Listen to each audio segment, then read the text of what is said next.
Welcome to the Agrihood. Carnes Crossroads is a new home community with a farm-to-table lifestyle. Just outside of Charleston, here, community is defined by gathering together and our deep connection to nature. Our future farm and amenities are taking root and blooming into something you've always dreamed of in a fun, healthy, and social environment.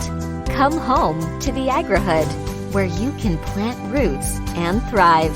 Learn more at carnescrossroads.com. Shop the Plato's Closet Black Friday event in North Charleston and West Ashley and let the deals begin. You know Plato's Closet always has a huge selection of trendy recycled styles at amazing prices, but Black Friday deals are different. They're better. We've been holding back some of our best inventory, and you won't want to miss our Black Friday event. Save on gently used styles from Patagonia, Lululemon, Lilly Pulitzer, and hundreds of popular brands. Plato's Closet is ready to let the Black Friday deals begin. Plato's Closet, located in West Ashley on Sam Rittenberg Boulevard and North Charleston on Rivers Avenue. This is a More Than Just Podcast production.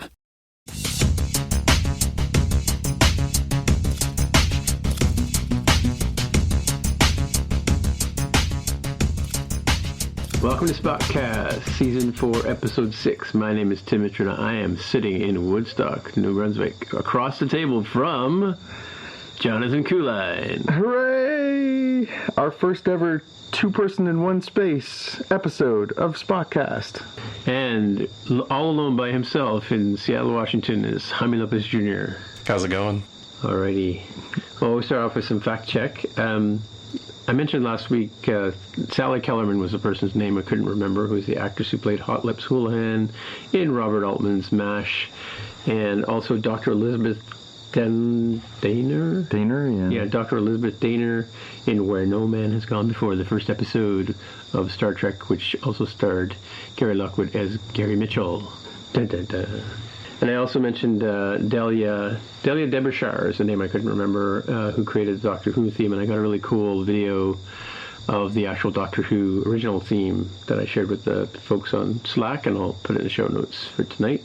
And also McCartney 321 is the name of the show. I said 123, but it's 321, and that's the show. It's a Hulu show, so it might be on Hulu and Disney Plus, I would think, maybe. Anyway, but that's the one, that show with the Beatle breakdown, Wings breakdown of songs. All right, so we'll dig into the headlines, and we'll throw over to Jaime Lopez Jr. Yeah, this almost crosses into MTJC category, but there's an article here on the troubles that HBO Max has had across, they say glitchy app, but it really means like across all the different ways that you could view HBO Max content. So the Apple TV app, the Roku app, they're talking about malfunctions that I haven't personally seen, but I'll add my own that's in there, which is it's very annoying to go in to watch the latest episode of John Oliver's Last Week Tonight and say, oh, good, the UI says watch the latest. But I have to pay attention because for whatever reason, even though we're in the 8th season, it decides I really, really want to continue watching season 7, episode like 25 or something.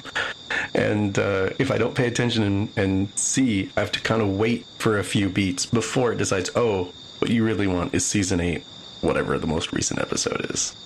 So I don't know why they're having such issues. It's good that they're finally getting around to fixing it, because people, as they explain in the article, have gotten really wild with the memes about, like, you know, I tried to rewind a show on HBO Max and now I'm being tried at The Hague, or one of the people who designed an app hated their customers. And I will note that one weird thing in the article was like, oh, it was like pretty solid before. I was like, well, was it really? Because if you go back to 2015, HBO Go, the predecessor, was having all sorts of trouble with Game of Thrones, and they ended up punting on their whole internally developed system and went with MLB's system that it was using for streaming, and that's what everything is built on nowadays. So it's not even an internal to HBO tech team thing. So this has a lot of near and dear to my heart, because I'm still bitter some 6 years later from not getting hired at HBO when I went to go interview for this very team. I'm like, well, see, that's why you had problems, because you didn't hire Lopez. Okay, so we got to the end of the story, Jaime, before we found out this was a personal vendetta. Yeah. That's why you all listen to my minute or two rant, and I'll add the link in the show notes for those of you transporting home for the second article because I found it. I'm glad to hear you're not the only developer who doesn't get hired by companies.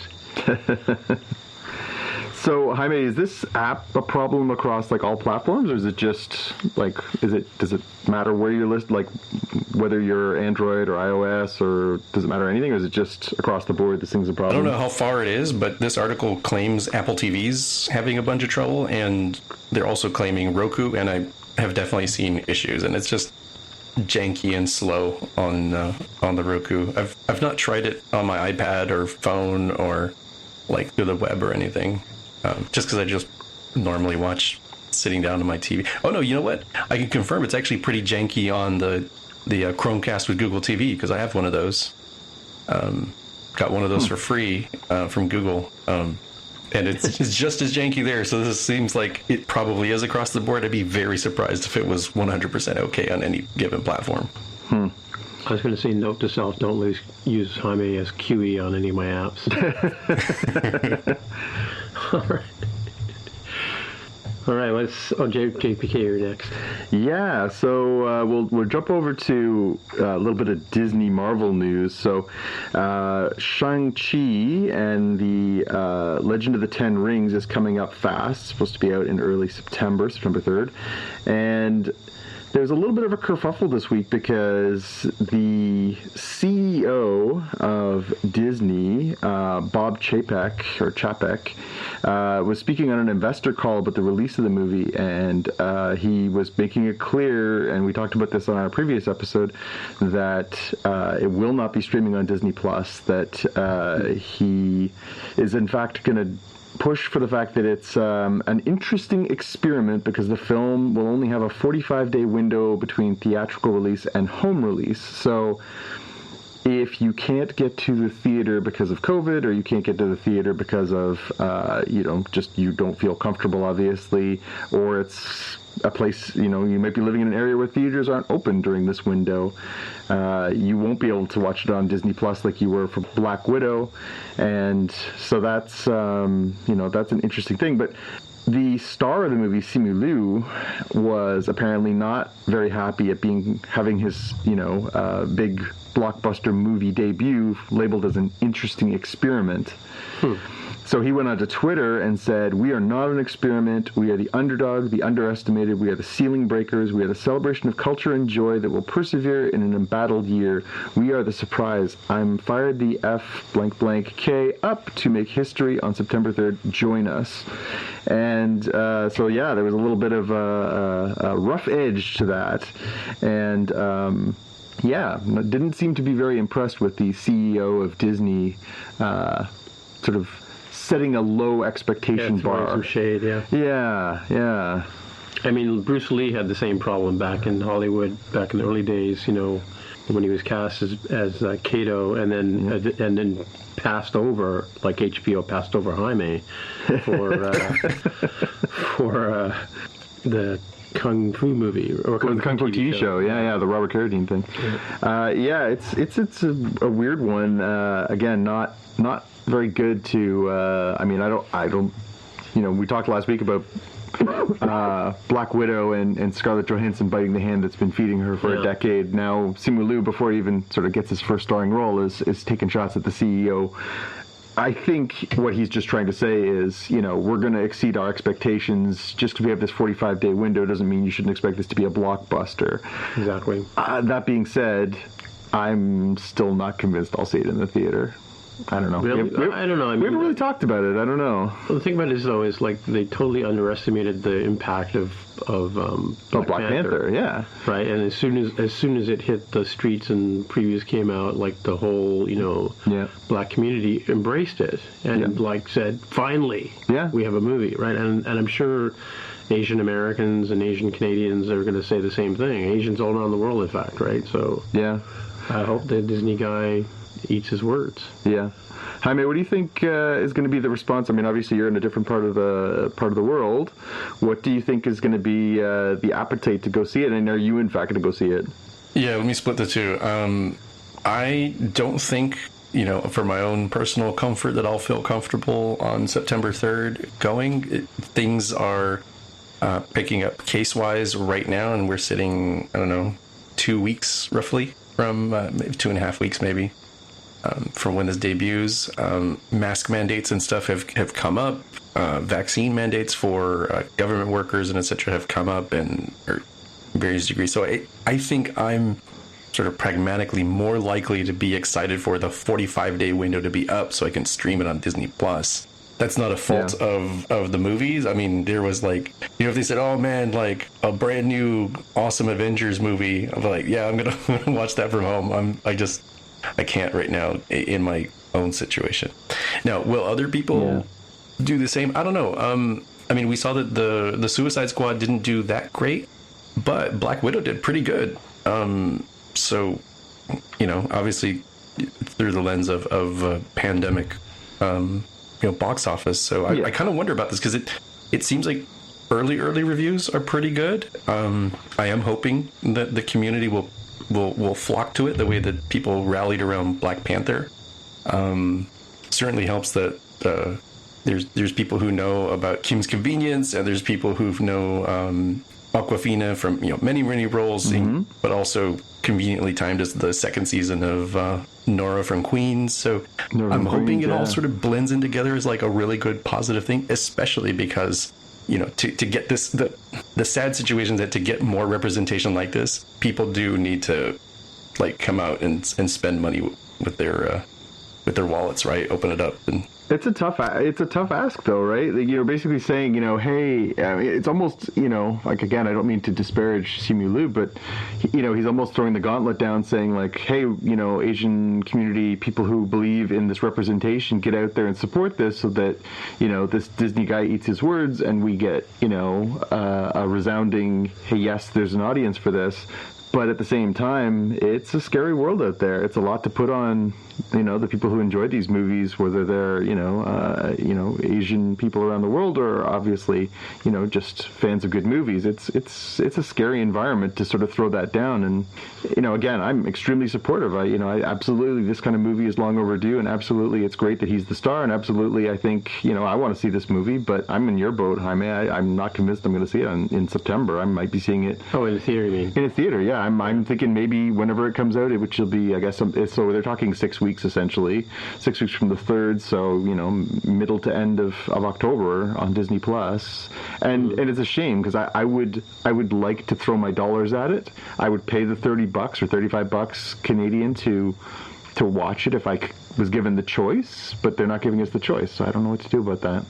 Speaking of Shang-Chi and the Legend of the Ten Rings, so revealed at the red carpet premiere this week, Sir Ben Kingsley was a surprise appearance, and Entertainment Tonight asked him a question saying, hey, your previous appearance in the Marvel Universe was as the quote-unquote Mandarin in the Iron Man film, Iron Man 3. You're here. Does this mean that you're in the film? The faux Mandarin in the movie, which again just spikes my interest in seeing it because he was such a funny character. And obviously there'll be a little price to pay for impersonating the real Mandarin. And so, because they had that little, I think it was in the Iron Man 3 DVD or Blu-ray or any of those things, there was a bonus scene, one of those little, they used to do those little Marvel one-shot things, right? And they had the little 5-minute scene where it was him in prison, and it was him with, oh gosh, what was the character's name? The one that was the villain from Iron Man 2, were in prison together, and, and then at the very end of that, there's basically, these heavies show up and basically say, the real Mandarin wasn't very happy with you pretending to be him. So maybe we'll get a little pickup from that. But I think this is fun. I'm glad that there's that little connection to those previous movies. Cool. So over to you, Jaime, for Amazon Wheel of Time. Yeah, I'm only barely qualified, if at all, to talk about this, but I did note the link here on Amazon's new Wheel of Time series, and we have some of the first images. I'm not quite as familiar with Robert Jordan's, epic here, other than, passing familiarity with it existing and being a plot about male and female magic. I do know it has like a bazillion different books. So many books that, unfortunately, Robert Jordan didn't finish the series. He met his untimely demise, or maybe timely, given how long he had gone. I feel sorry for the guy, but he was pretty old when he died. And somebody else had to finish it from his notes. Yeah. Longtime listeners to the show would know this is the same thing I'm afraid of for George R.R. Martin's Game of Thrones book series.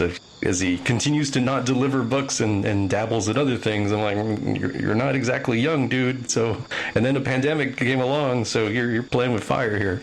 But nevertheless, no, but he looked like he was the picture of health, I may. Yeah, exactly. George R.R. Martin. So we've got the images here. We've got the link to the Ars Technica article. You really want to look at the Twitter links, which the embeds are not working for me. You might have to click through for those. Looks like it could be interesting. It sort of feels a little like if anybody's watched Shadow and Bone on Netflix. That was a good fun series. This seems to be sort of cinematically filmed the same way. But I'm only looking at still pictures. It's not even a trailer, right? So just teasing stuff at the moment. We'll see what it looks like in the trailer. I'm looking at his Wikipedia article. It says he died at age 58. So we'll go ahead and call that untimely, Jaime. Oh, I'm sorry. I think he might have also been the picture of health and looked a little bit older than he actually was. So my apologies. Good correction there. Yeah.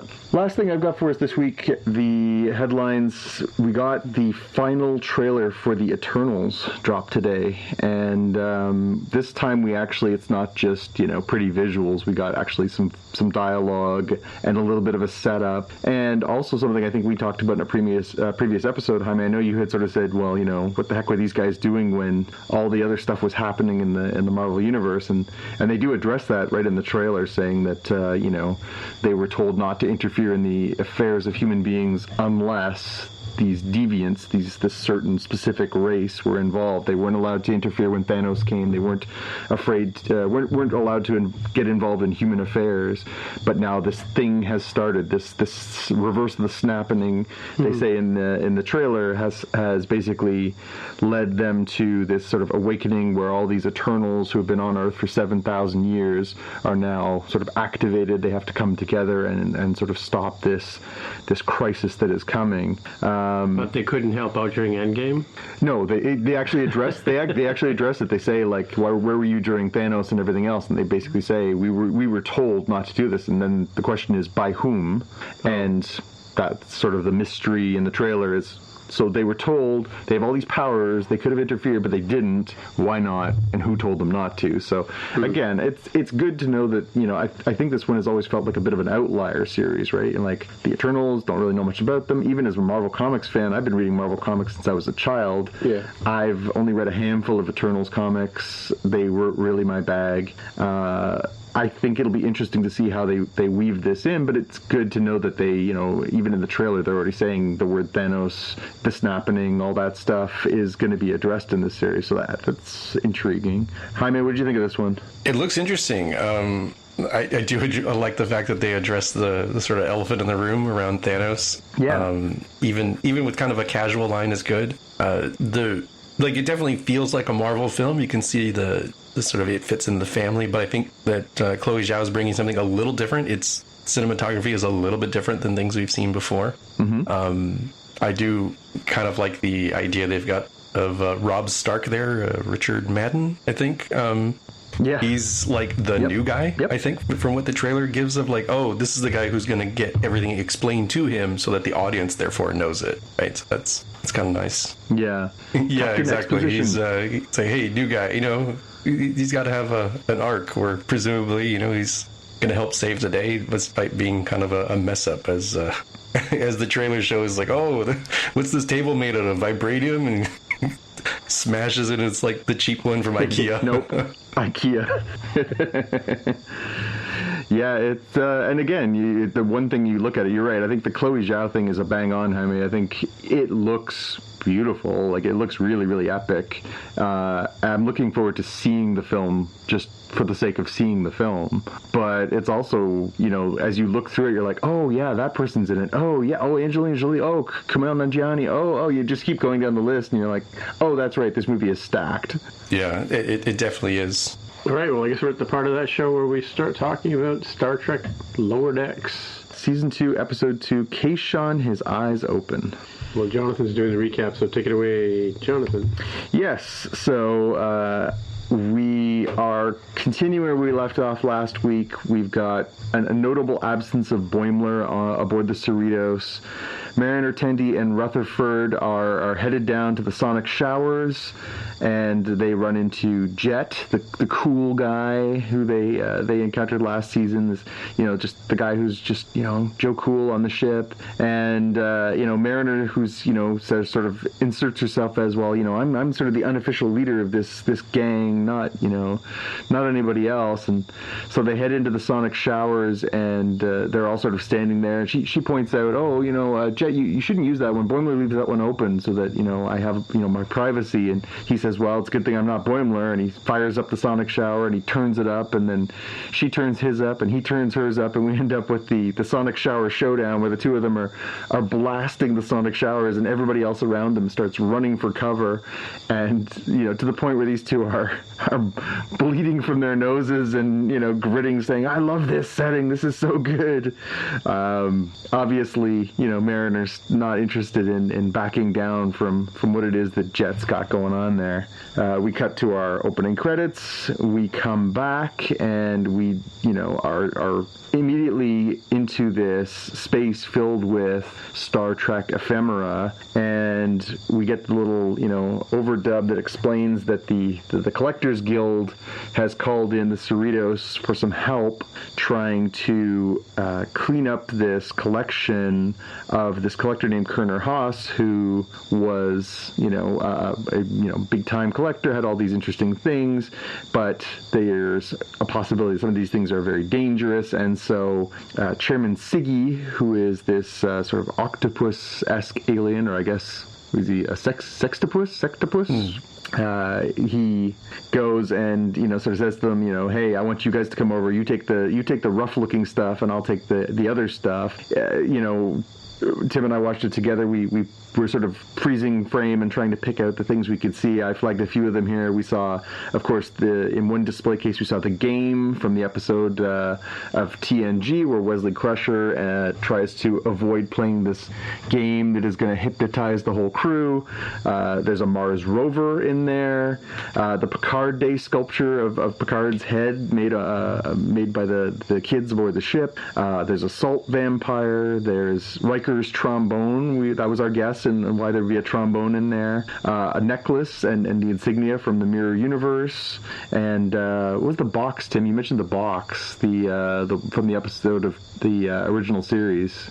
I'm looking it up right now, trying to figure out what that one's called. Yeah. All right, well, we'll circle back to that one. Jaime, did you catch anything else in that particular scene? Good question. I'm not sure, because there were other things that got shown, you know, as they end up going through the whole sort of collection, that I might be misremembering where exactly we saw this. Yeah, it was a real treasure trove and a real Easter egg hunt for Star Trek fans. I think I might rewatch this one a few times to see what I can see. But anyway, the point of this one is that basically they're supposed to go over, and of course it has to be Mariner, Tendi, Rutherford, and Jet, the cool guy, are sent over to do this cleanup job.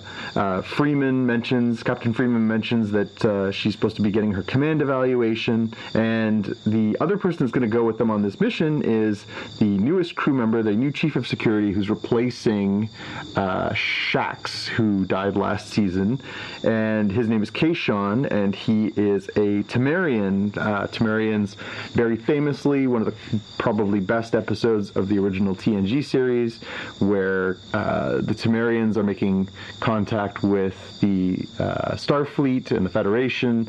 The captain of the Temerian ship beams Picard down, and they're trying to break down the language barrier because the Temerians speak in metaphor.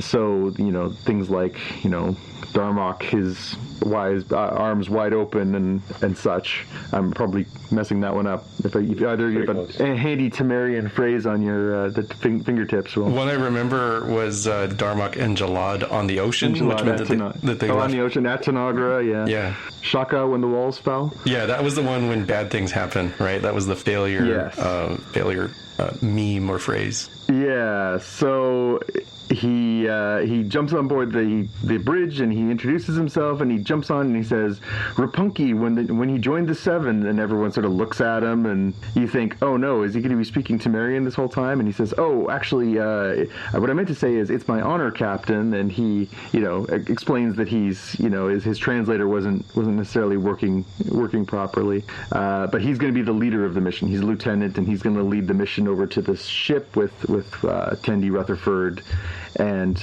Mariner and Jet. We cut over to the Titan, where Boimler is, still not fitting in very well. He's screaming, and Riker is ordering them to attack this pack-led ship, and they're, making all these maneuvers, and, Boimler looks just absolutely horrified to be in the middle of this battle. In the end, they drive off the pack-leds.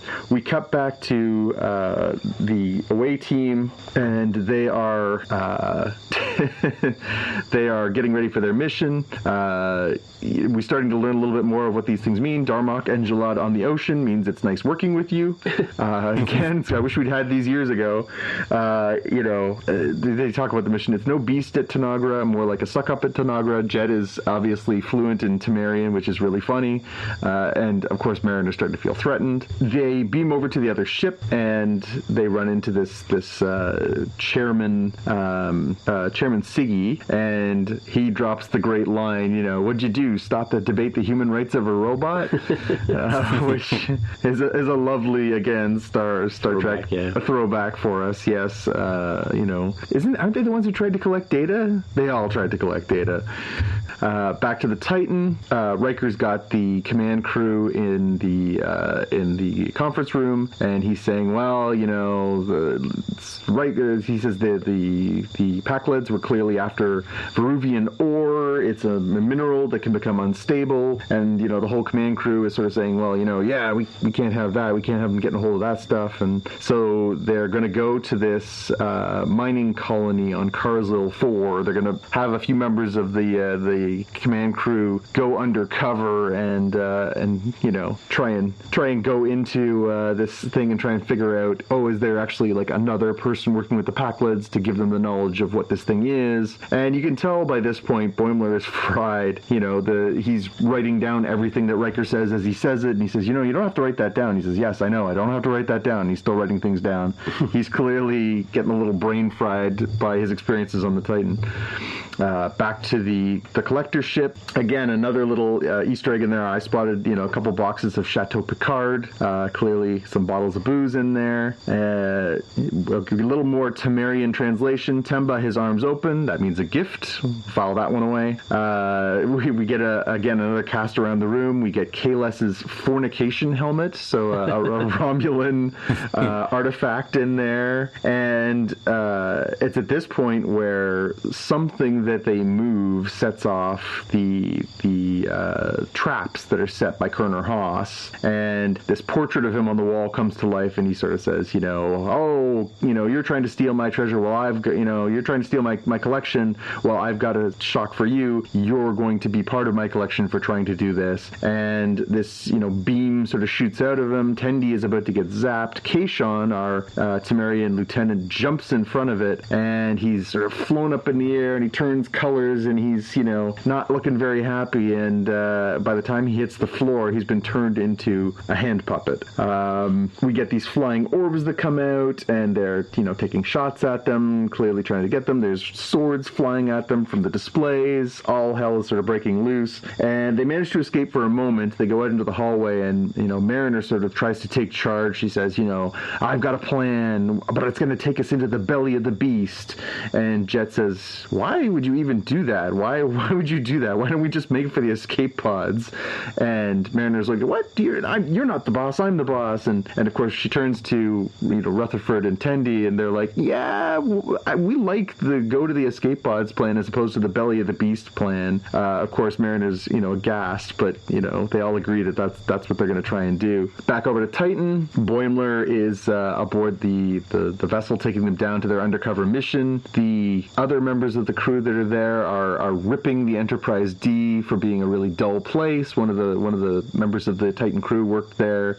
Oh, he's sort of saying, oh, that's the best ship ever. They insurrected. And the other officer who worked there was like, yeah, they had like 4 daycares on the ship, and they had a string quartet. Like, what kind of mission were they on? And just sort of taking a big rip at the adventures of TNG. Mm-hmm. Back to the bridge of the Cerritos, Freeman is stewing, and you can tell she's ticked off. Not that she isn't mostly ticked off, but she finds out that her evaluation has come back from Starfleet Command about her command evaluation, and she's been called a micromanager. And this, of course, backfires. She says, no.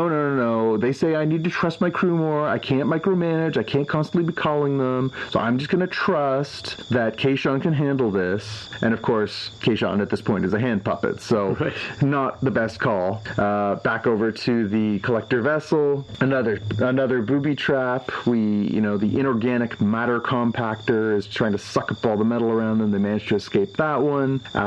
Turns out that the reason why all this stuff started, it wasn't anything any of them did. It was Chairman Siggy. He had stolen the fornication helmet, the KLS's fornication helmet, and set all these things off, and because he had to have this collectible. Right. And then he sets off a trap. There's a giant in a Star Trek uniform, and I cannot remember what the reference is there. Jaime, I don't know if you remember that one, or Tim. I couldn't place it. I did not, but I had to look it up, and apparently it's Spock 2 from the animated series, where in some weird reason this alien species copied Spock but made him giant. Okay. And so the belief on the interwebs is that that's probably Spock 2's body, having died, some time ago, right? It'd be pretty old by that point. That's a deep cuts one. To get deep into the animated series stuff, that's pretty good. So, of course, this trap goes off. Chairman Siggy is underneath it. He's gone. And they climb to the top of this thing. They realize, like, oh, we have to go over the top of this giant skeleton to get out of here. They go over the top. And there's these what essentially look like flying Roombas going around the room. And, they're zooming around and they're sucking up. One of them gets too close to Mariner, and she gives it a whack and says, get away from me, you stupid vacuum cleaner. And of course, it turns on, the red light of death turns on this thing, and it turns into a deadly. They said, oh no, you've activated the evil vacuum cleaners. And she says, what are they going to do? Suck me to death? And one of them latches onto her cheek, and she goes, oh my god, they're going to suck us to death. Back to the crew of the Titan. Boims is down on the crew, down on the planet with the miners. They're trying to figure out what the Packlids are up to. They are trying to rally the workers without letting on who they are, and are immediately called out, where the guy sort of looks at him and says, dude, you're clearly Starfleet. Your hands are soft and clean. You don't belong down here with the miners. This is where I got a little lost, Jaime, and maybe you can help me with this part. So they are trying to figure out what is sort of hiding under this tarp, and it turns out to be the Packlids snacks. Yeah, I wasn't clear if that was a ruse from the Packlids who had suspected that somebody might be looking into this stuff, or just a weird coincidence that the Packlids packed all their stuff in this bizarro way that looks like a person, and it ended up being like their snacks, and it reveals that they're blown their cover. Yeah, so they basically reveal themselves, and in the end, they don't find out this great mystery that they thought they were going to find out. We go back over to the collector ship. Mariner and Jet are still going toe to toe. I'm in charge. No, I'm in charge. They're back and forth. Jet takes a couple of shots. He takes a shot at Ransom. He takes a shot at Stevens for being a suck up, and the two of them are just going back and forth and disagreeing on who should be in charge of this mission. And they both realize that it's just not working out. Both of them are making bad decisions, and both of them are making mistakes because they both want to be in charge. So they turn to Tendi and Rutherford and sort of say, well, what would you guys do? And in about 15 seconds, when they put their heads together, Rutherford and Tendi figure out, actually these bones are on the floor. They belong to Excalbians. If we rub them together, they're acidic. We can actually use these to cut a hole in the wall, and we can get the heck out of here. And Jet and Mariner are basically rendered useless in 15 seconds flat. Back over to the planet, the mining planet. The Packlets have chased the Titan crew down into the mines. The Titan crew has barricaded themselves in, but the Packlets are using a saw as a battering ram to try and get the door down. The saw at the door. They're banging the door with the saw as opposed to turning the saw on, which I love. And basically all the crew look at each other and are like, okay, it's time to go out in a blaze of glory. And Boimler finally says, you know what, I've just had it. He's like, I joined Starfleet to explore, and I don't want to get in phaser fights. This is not what I'm invested in Starfleet for. I'm not a warrior. I'm an explorer. And all of a sudden the rest of the crew sort of says, I joined up because I wanted to study moss. I wanted to get home because I like beaming.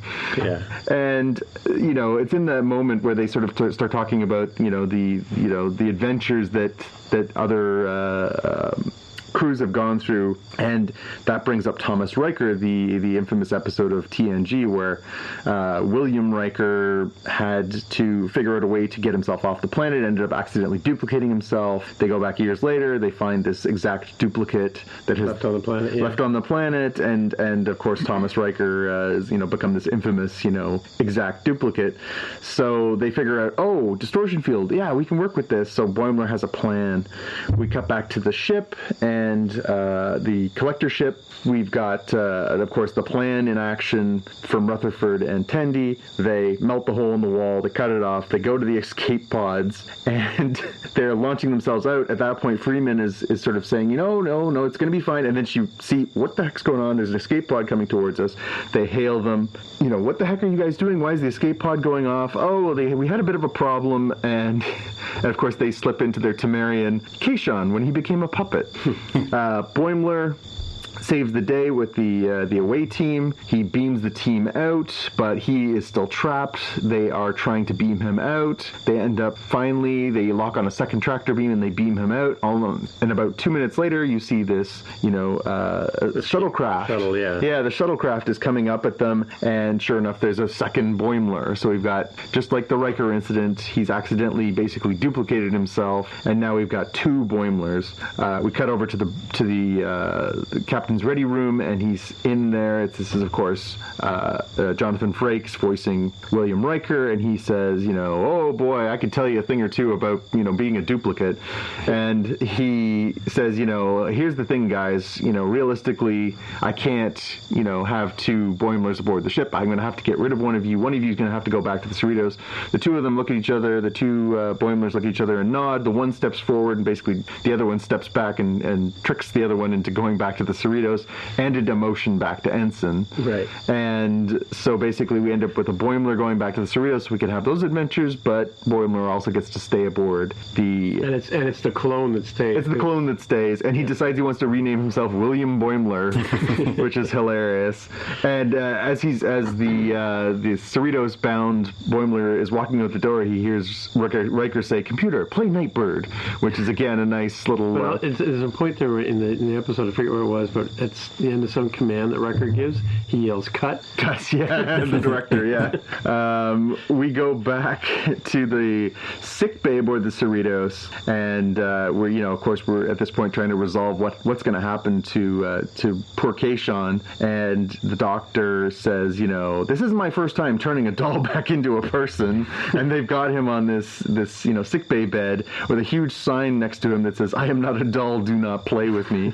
And so he becomes comes along and plays with them. Meanwhile, somebody said they're playing with them. Back down to the commissary, and we cut in on Jet, and Jet has what looks like another pip on his collar, and they're like, I can't believe you got another pip on your collar after all that, and he flicks it away and says, no, sorry, that was corn. I like to celebrate by having street corn after a rough mission. Boimler, of course, returns, and he is, everyone's excited to see him. They're resolving that, Jet's going to be the fourth. That's right. Now. Yeah. So he's officially been adopted by the group, and just as they do that, Boimler shows up, and they're basically just like, oh, this is so great, you're finally here. They said, so what happened? And he said, well, it was a transporter accident. I accidentally created a clone of myself. And Rutherford says, oh yeah, you lost the bet, Tendi, and she has to pay up because they actually bet that was what was going to happen. Meanwhile, Jet, sort of says, well, if you guys want to catch up, I'll just step aside. And they're basically like, yeah, there's the door. Out you go. They have him sit down, and then they all start sort of chanting shots, shots, shots. They're really excited. The whole gang's back together. But of course, they're not going to let him off that easy. They start giving him the gears a little bit about leaving. He's got to be the one to go get the drinks, and they're gonna give him a rough time. We close the episode with Kayshon sitting at the bar, restored from being a puppet, and he's hitting on one of his fellow officers, and he says, "Are you tired? Because you've been Arnok at the races of Natara through my mind all night." And she sort of rolls her eyes at him and walks away, and he goes, "Well, shaka when the walls fell." And that's where we leave it.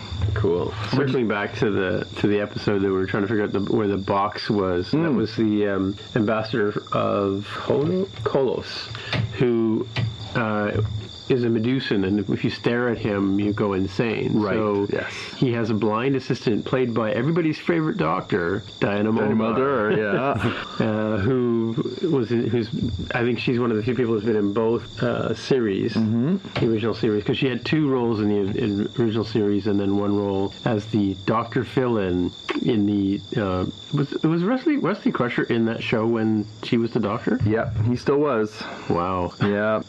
So. Was it a salary dispute or something like that with Gates McFadden? I can't recall the circumstances. I remember reading about it not long ago, and I cannot remember how it all played out. There was some contract issue or whatever, right? Yeah, I can't remember if it was a contract or she had a personality dispute, I think, with somebody. And wrote her out, Yeah. And then, the fans said, "Get her back." Well, after one season of Diana Muldaur, they were done. Because she was mean to Data. Right. She called him Data. One is my name, the other is not. Jaime, what'd you make of this one? I like this one. I was a little surprised that they brought Boimler back this soon, although I guess they sort of didn't at the same time, right? It kind of depends on which copy you think is the true one, similar to Will and Thomas Riker. It's like Morty now. Yeah. I thought it was really neat to see what the Titan gets up to. It seemed like it'd be really cool to have an animated series with just their nutty adventures. Yeah. So over the top, right? Yeah. And it was interesting how they were, as you pointed out in the recap, they were making fun of the D. I was like, oh, it was so easy. And Boy was like, what do you mean? Like, yes, okay, they had nice things. They had string quartets and, daycares, but, like, they also blew stuff up and they, like, reset the galaxy and did all sorts of crazy stuff. Yeah. I thought this was a pretty funny one. Again, I so far really haven't been any bad episodes. It continues again. Tim will attest. This is the first time I think we've watched this together, but we were both laughing, and there was there's a lot of just stuff in there. But yeah, again, cram packed with Easter eggs. A lot of fun for a Trek fan on this one. Mm-hmm. Yeah, there's even a little bit of a like, oh, what was it like over there kind of thing. It's like, well, everything was like very dramatic and with these mind-bending twists that made you question your grip on reality. It's definitely a kind of an interesting nod is what I'm going to decide here. A nod towards the contrast, with like Discovery or Picard's very heavily serialized style versus this Lower Deck show being more serialized than, say, TNG, but definitely more in the TNG Deep Space Nine kind of feel of largely self-contained episodes with some overarching story arcs. Yeah. Yep. No, and again, it is. You're right, Jaime. It's kind of hard to say. Was that enough time for Boimler to be away? Was it too much time? I think I was actually kind of almost a little surprised they didn't bring him out in the first episode, because do you think that would be the easiest path? So I think 2 episodes away from having the whole gang together. I mean, it's definitely more fun to have Mariner and Boimler and the chemistry being foils for each other, and the rebel versus this by the book stuff. I think that was obviously one of the most fun parts of the first season, is her sort of taking him under her wing. It's nice to have the gang back together. Yeah, and it's kind of funny, like how they ended up resolving it, but because they had to have some way to get him back. Yeah, that made sense, and then didn't make him look like a complete boob. Yeah, although he's a complete boob. He's a complete boob. Yeah. Yeah, I kind of wondered if it was something to do with Quaid's contracts with other roles he's playing, right? Yeah, that's right. Is Jack Quaid working on The Boys, and he didn't have enough time for a full episode, although he didn't have a lot of lines in the first show season. 3, yeah. But this one, he was pretty present. Yeah.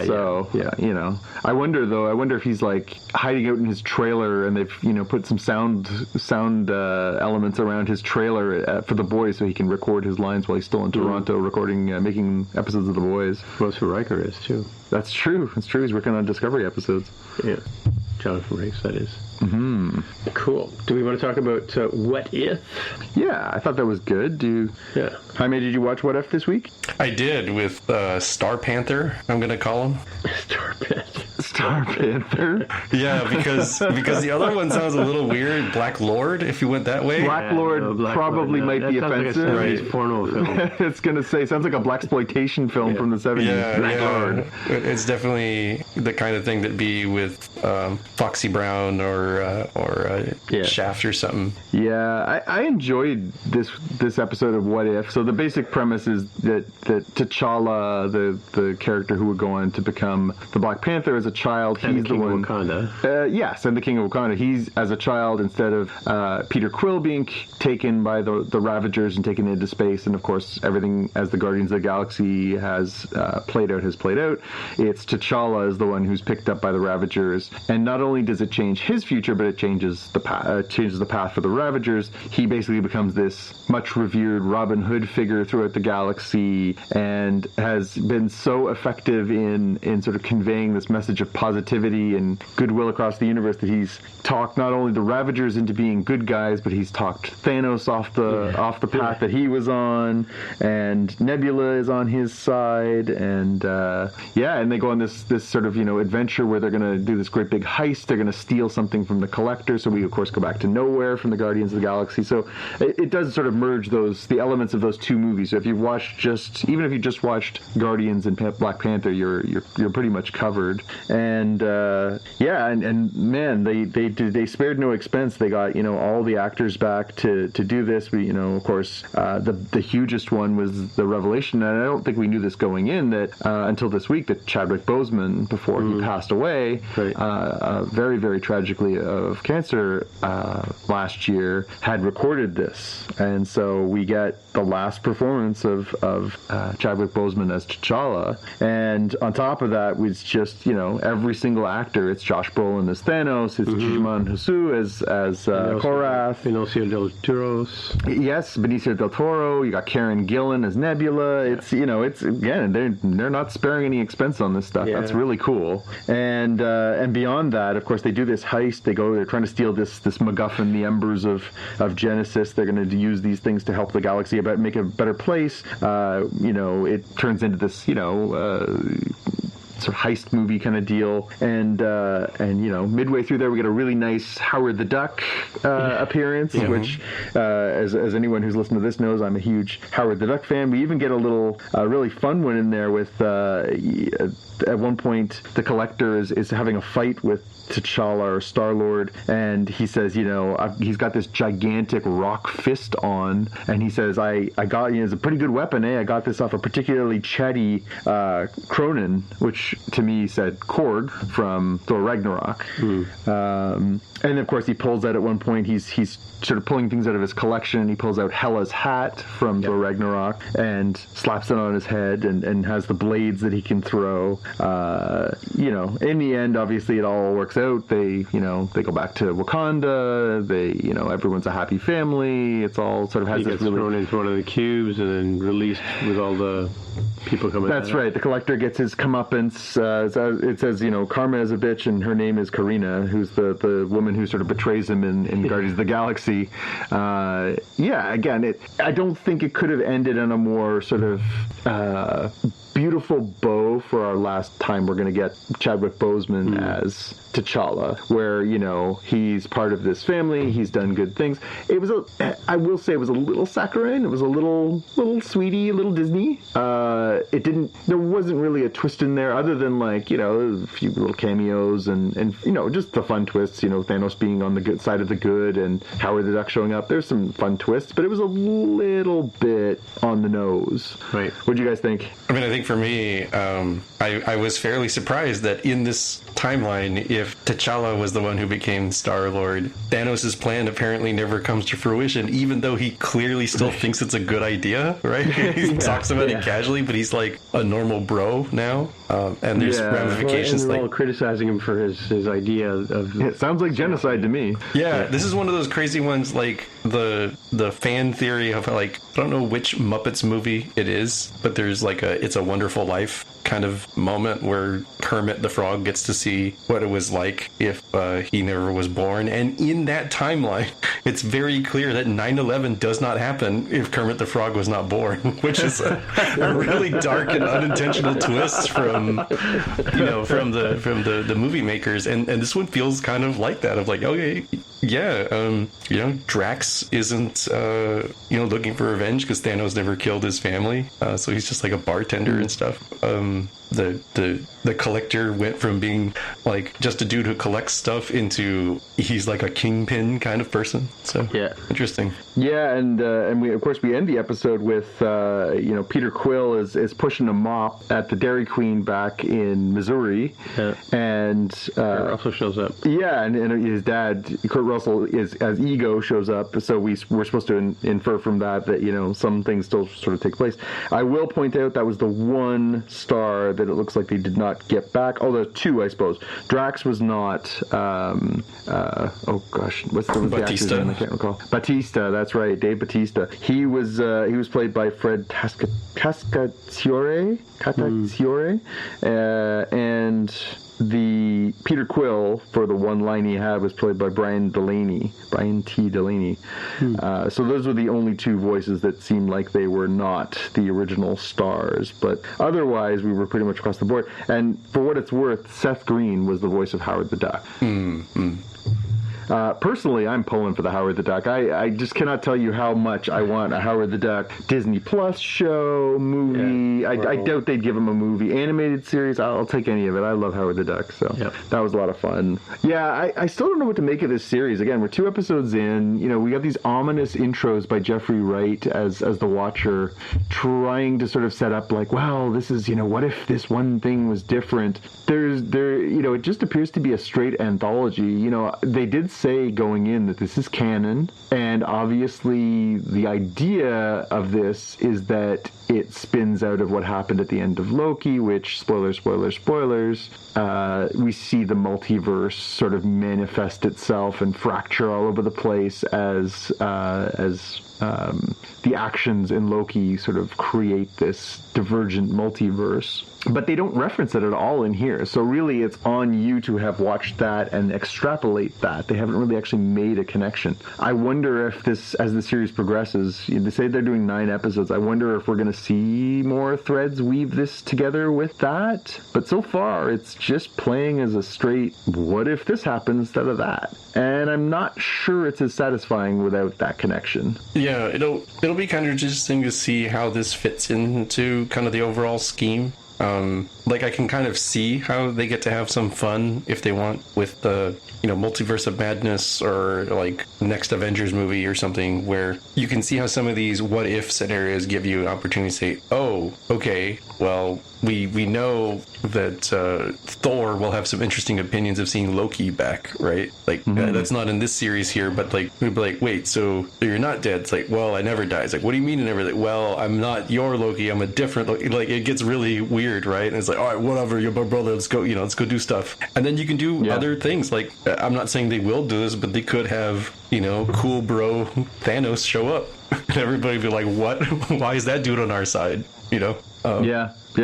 I mean, the possibilities, obviously, of a series like this, where that's the fun, and that's why it was created in the first place. It's well, what if Spider-Man was part of the Fantastic Four? What if the X-Men had died on this mission? All these different sort of what ifs. That's the fun of it. I wonder how much. Obviously, it's based around the MCU. It's based around the movies. It's based around what we've seen so far in the TV shows. So you kind of have to have that foundation. But I wonder how far they take it. It'll be interesting to see. Obviously, they've teased us. We know we're getting Marvel Zombies. We know a few of the episodes loosely, but they have kept it kind of close to the vest, sort of where it's going to go over the 9 episodes. So I'm really curious to see how this one plays out. I am enjoying it. Again, it's fun to be back in the sandbox. And again, just hearing Chadwick's voice again was nice. It really was. I mean, God, like, talk about taking too soon, man. He was a great actor, and just even hearing his voice again in that role was a real thrill. And I'm glad that if this is sort of the last take of his on this character, I'm glad that it was a good one. Yep, cool. All right, we'll move on to our watch list. I'm going to steal Jaime's thunder and say I've already seen this one.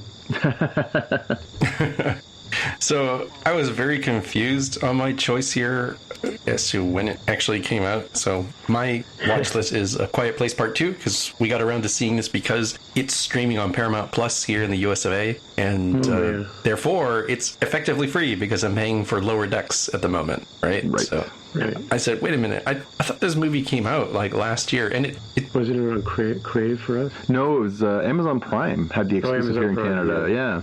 Yeah. So this was a weird one. Where I was like, pandemic throwing all concepts of time out the window. I said, didn't this come out last year? And it sort of did. It did have some sort of premiere date in New York. It was in the theaters for a bit. Yeah. And then it came back out again, like for actual distributed broad release in like April or May of this year. So not that old really, but it felt like one of those movies that, like, I thought this had come out a long time ago, sort of thing. Why is Paramount Plus promoting it? I think it came out at the beginning of the year. This is the second film by John Krasinski directing Emily Blunt, and the I wish I could remember the girl's name, the amazing deaf actress that's in it. Have you seen it? I have not. Spoilers. You may spoil it, please. No, I have. No, it's worth seeing. It's probably one of the better horror movies you've seen in a long while. Okay. Right. Yeah, it's really well done. If you enjoyed A Quiet Place Part 1, the first one was really good. This one carries on from. You can probably stand to see it by itself. Yeah. Yeah, it does enough to give you a recap of what happened.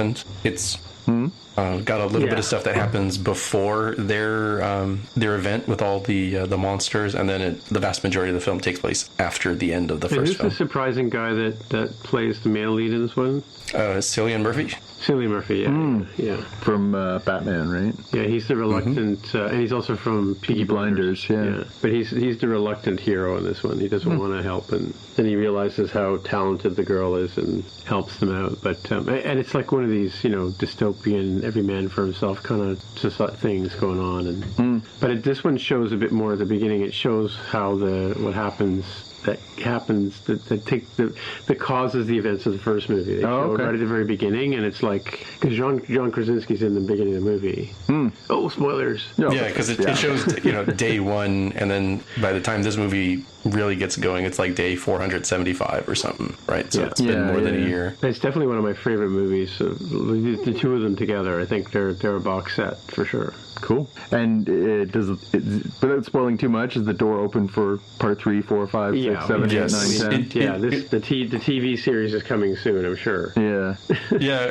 My significant other and I thought, like, you know what? It ends kind of abruptly the way that the first movie ended, kind of abruptly, and it's kind of a good thing. Like, a lot lot of times abrupt feels bad. This one feels like me wanting more, which is a good place for it to be in. Nice.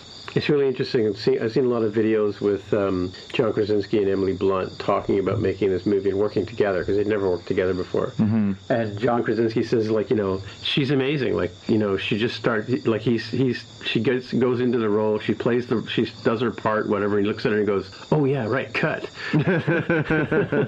He's just blown away by her craft, right? Yeah. So, yeah. Anyway. Yeah, and like I said, we'll have to remember the name of the girl for the next... fact check. Fact check, yeah. We'll do the fact check. Oh, yeah. One last thing was, we know that there's a live-action, TV series, I want to say, of the video game The Last of Us coming out. Yes. And HBO. Yeah. And HBO, okay, thank you. I think when I watch these films, I'm like, wow, the people who are making those should really pay attention to these, because it's got some eerie similarities of, you know, creatures that are, you know, got to be quiet around them, and humanity around you is oftentimes the bigger threat than the monsters. Yeah, it's a pretty common trope, I think. Yeah, people suck. People suck. I think it's the bottom line on that one. Yeah, they're worse than the monsters. Yeah. My watch list thing for this week is something I think, Jaime, you mentioned before, but we got a better look at this week. Is Star Wars Visions, which is the Japanese anime sort of version of the Star Wars universe. And the trailer that dropped, we finally got a date, so we know it's coming on September 22nd, and it's coming to Disney+. The trailer we got is very unusual. I don't know if you both had a chance to see that this week, but it's, I guess what I was thinking it would be sort of different anime artistry styles and sort of takes on the characters or scenes or sort of expansions, but it seems like it's like really like from the ground up rebuilding some of the Star Wars mythos within the anime milieu. It's really interesting. Like it looks like they're sort of saying, you know, hey, instead of just here's an anime version of A New Hope, or here's an anime version of you know, Empire Strikes Back, it's much more, you know, examining the larger themes of these stories and then taking them from there and running with them and doing different art styles. Clearly, George Lucas is not involved. Well, I mean, it's funny because obviously he was pretty heavily influenced in his creation of the original stories by movies like, you know, the Kurosawa movies, right? Yeah, absolutely. Like, you know, there's clearly and the Joseph Campbell myth, or but I mean, particularly those Japanese, the Kurosawa movies that he, you know, obviously he took some. They're also based on Joseph Campbell. Some pretty big lifts out of. So yeah, it's interesting to sort of see it all come around full circle, but it's a cool trailer. The visuals are really, really interesting. I must admit, I've gotten really rusty. I know anime is really your wheelhouse, Jaime, so I'm definitely very curious to see what you have to say. I'm not sure the style of this. Is it going to be episode by episode anthology? Is it going to be sort of, you know, individual tales? It's a little unclear, but I'm definitely intrigued. Jaime, what do you make of this one? Yeah, I went into this assuming that it's going to be like the Animatrix, which is you know, a series of you know, individual stories. I think the Animatrix ones might have all been related to the same mythos, whereas this one I'm less clear that it will be, and maybe it could be just, you know, almost like a what if sort of series, right? Individual stories. I will say that they'll definitely have to market that part of it correctly, because my significant other watched the trailer with me and she said, "I don't understand this movie." And I said, "What do you mean?" And she's like, "Yeah, like the art styles are all different. It doesn't look like the characters are related." I said, "Oh, no, it's not one movie. This is like multiple episodes." And so that might end up confusing people. She was like, it's like, you know, film noir style, and then it goes to like a more modern anime style that's kind of bright, and then it goes to like, some older school looking stuff. So it'll be interesting to see what they end up doing. One of the last scenes with the like 6 lightsabers that turn into like whips. Yeah. The art style looks like Kill the Kill, which was an insane series that I think they've probably taken the let's go with different eras of art styles and see how those might apply to the Star Wars universe. I think that's what's going on here. I'm not 100% clear, but it does look cool. Yeah, I mean, we're heading towards a bit of a lull. It doesn't look like there's really much on the Star Wars front for a little while anyways, because we don't have a time for the next Disney Plus series. Bad Batch ended last week. So this is sort of the next Star Wars thing that's going to happen for us. I wonder if it'll resonate the same way. I wonder if this is niche, or I wonder if this is something that people will just be like, wow, cool. Yeah, I mean, I figure it gives them something nice to try out because they've got, space to fill for Disney Plus.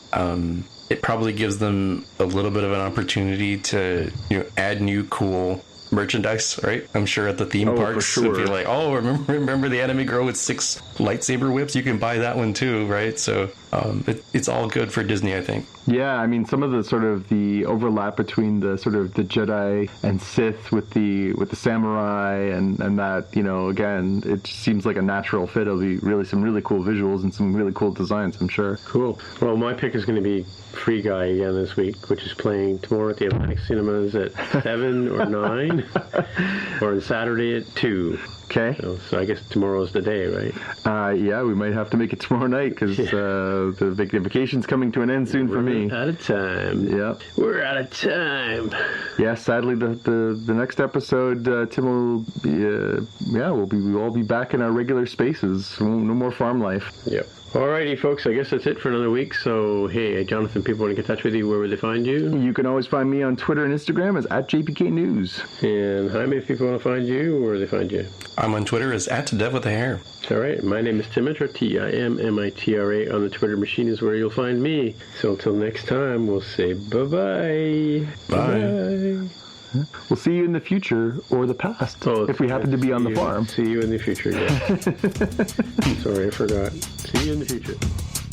You've been listening to the Spotcast podcast. If you want to find out more about the podcast or see the episode show notes, visit the Spotcast website at spotcast.com. You can get in touch with us on the website or follow us on Twitter at Spotcast. If you have feedback or questions, send us a tweet with the hashtag AskSpotcast. If you like the show, please consider recommending us to a friend, writing a review on iTunes, or pledging any amount at patreon.com/Spotcast. You can find details on how to help us on our website, spotcast.com/sponsor us. Thanks for listening, and we'll see you in the future.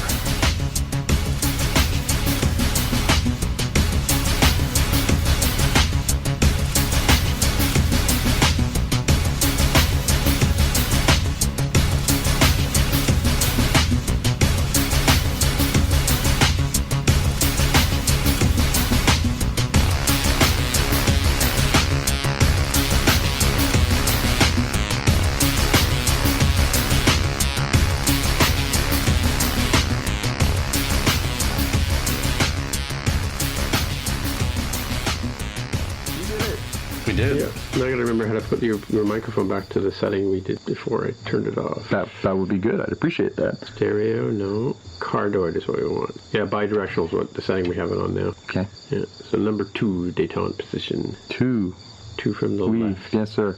Alrighty, Jaime. All right, y'all. Apologies that it's so late for you all, but thanks for power It's killing me. Like I usually can stay up a couple more hours past this, like in polluted areas, but this air just does you in. It is beautiful, clear air, but the humidity is about 2,000% right here. It's warm. No, it's actually about the same as Toronto. The humidity? Yeah, I find it, especially after we were in Halifax this week. Jaime, my wife, and I went for a couple of days down to the Atlantic coast. Yeah, the next province over down to the Atlantic coast, and it was definitely cooler and very nice down there. So we came back in here up into the mainland in New Brunswick, and it's warm. It was almost 40 degrees Celsius today here. Wow. That's with the humidity. It feels like you're walking through soup. Yep. All right, sir. Stay cool. Sleep well. Thanks for your patience, Jaime. Yeah, no worries. I didn't realize you guys were out there in the hinterlands without much interweb. Yeah, we're struggling. Yep, we're making do. Again, we'll have to console ourselves with a large stockpile of beer and fresh food. We're actually using our cell phones for internet right now. Yep. Yeah. Well, record this show. All right, sir. All right. Take care, Jaime. We'll talk to you next week. Talk to you later. Okay, bye. Bye.